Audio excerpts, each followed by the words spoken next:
Друзья, здравствуйте, с вами Айман Искараева, юрист в Дубае. В данном видео я хотела бы рассказать о самых основных вопросах, которые необходимо рассмотреть при подписании любого из договоров как на территории Эмиратов, так и в целом. Это юридические советы для того, чтобы ваши документы были законными и в последующем у вас было меньше проблем. Друзья, подписывайтесь на меня на этом канале, ставьте лайк и пишите ваши комментарии под видео. Самое главное, первое, на что обратить внимание при подписании любого договора, это полномочия лица подписанта договора. Это может быть первый руководитель, так же как и в наших странах, в Эмиратах это менеджер компании, как правило, у которой действует на основании лицензий, либо это может быть любое лицо, уполномоченное на основании соответствующей выданной в установленном порядке доверенности. Друзья, второй важный момент, это возьмите себе за правило подписывать каждую страницу договора. Как правило, сейчас все процессы проходят онлайн, поэтому вы будете в последующем руководствоваться электронной версией договора, и чтобы не было последующим фактов подмены страниц, вам лучше иметь возможность удостоверять подписью каждую страницу договора, это называется парафирование. Друзья, обращайте внимание на цифры, даты и сроки в договоре, то есть обязательно прописывайте дату заключения договора, момент возникновения обязательства, сроки выполнения обязательства, возможно, какие-то периоды, то есть именно цифренно-буквенные значения очень важны, когда вы делаете ссылку на определенную суммы в документе вы указываете, все эти данные вы можете проверить самостоятельно, вам даже не обязательно быть юристом, но для того, чтобы хотя бы самые главные моменты, которые в последующем вызывают споры, непосредственно самостоятельно проверить.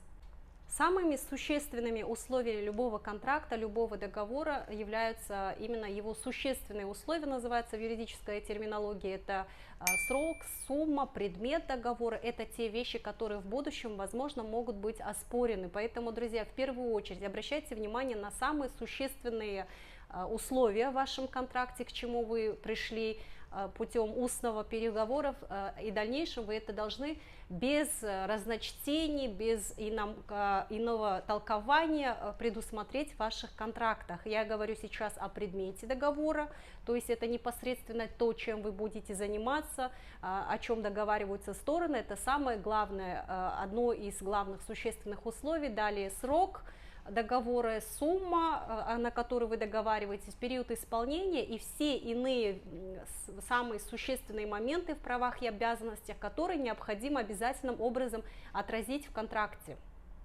Не оставляйте без внимания саму главу, которая называется «Порядок разрешения споров». Особенно это важно, когда вы уже в каких-то спорных отношениях, конфликтных отношениях с противоположной стороной, вам необходимо будет в последующем инициировать, возможно, иски, возможно, вы будете подавать жалобу, и тогда какую инстанцию вы указали в контракте, это очень важно. Например, если вы указываете арбитражную инстанцию, то надо полагать и нужно учитывать те моменты по стоимости, по расходам, которые понесете вы, если будете инициировать в последующем разрешение споров в другой юрисдикции.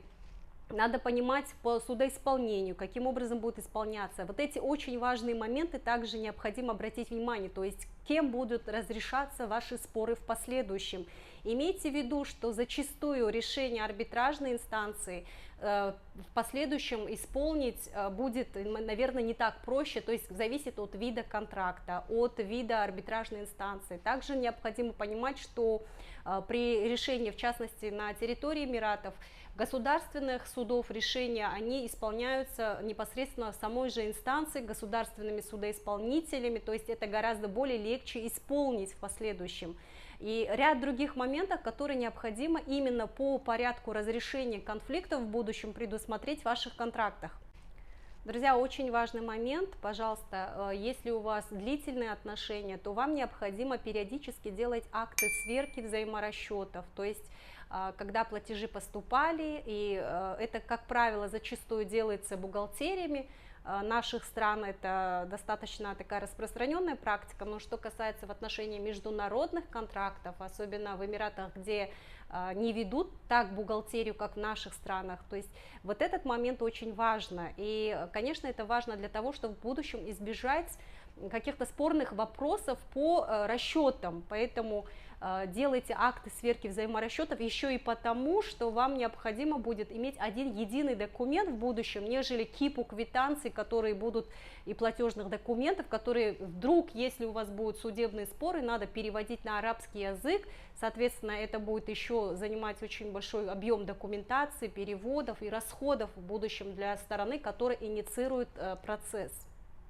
Друзья, и самый последний важный момент, на который надо обратить внимание, обязательно консультируйтесь с профессионалами, с юристами по юрисдикции той страны контрагента, поскольку на практике очень много норм, незнание которых не влечет исключение вашей ответственности. Особенно это касается, когда вплоть до привлечения к уголовной ответственности руководителя. Поэтому обязательно консультируйтесь по международным, по длительным, по крупным контрактам с юристами. Друзья, это была основная информация по контрактам. Разумеется, невозможно в одном видео рассказать, но я думаю, что основные моменты, о которых я озвучила выше, будут вам полезны в работе. Будьте, пожалуйста, внимательны при заключении контрактов и избегайте правовых рисков. С вами была Айман Ескараева. Спасибо вам большое за внимание.